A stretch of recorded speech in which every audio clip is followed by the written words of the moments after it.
From Creamer Media in Johannesburg, this is the Real Economy Report.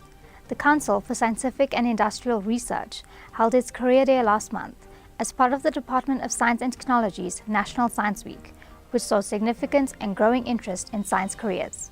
Skalkberger has the story. Research organisation CSR's Career Day exposed the significant interest in science careers of school children and undergraduates and highlighted the need to ensure adequate support, including internships and workplace experiential training for students to pursue careers in scientific disciplines. CSIR Human Capital Development Manager Joseph Chikomba gives us a synopsis of the day. I was quite impressed actually, the way the students were so enthusiastic. They were motivated, they were listening very attentively. They actually asked very deep questions about science, about chemistry, about IP, about all kinds of areas which I never thought that they would be thinking about those kind of things.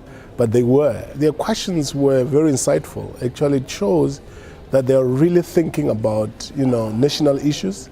They're thinking about issues that affect this country and the science and technology solutions that we can provide, and they were so insightful, and I was quite impressed with the questions that they were asking.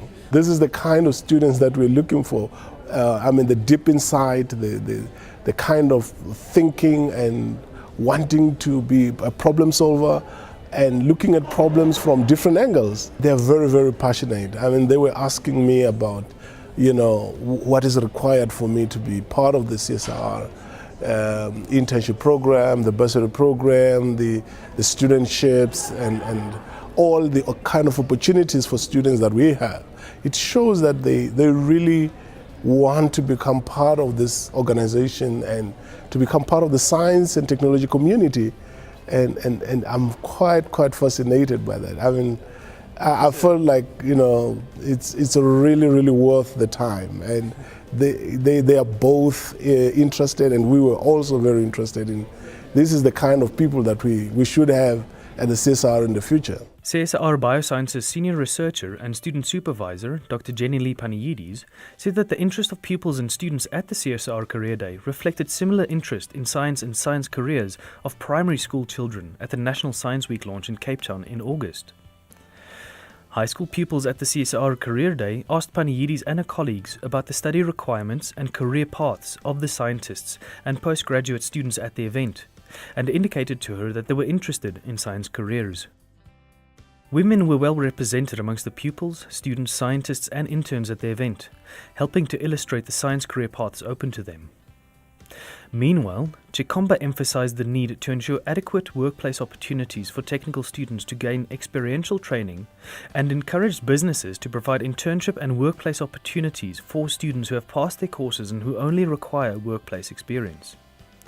He noted that the CSR has a strong internship and bursary program, though it does have very high academic requirements the students must comply with before being eligible. Other news making headlines this week: Bombardier opens new propulsion equipment production site in Isando.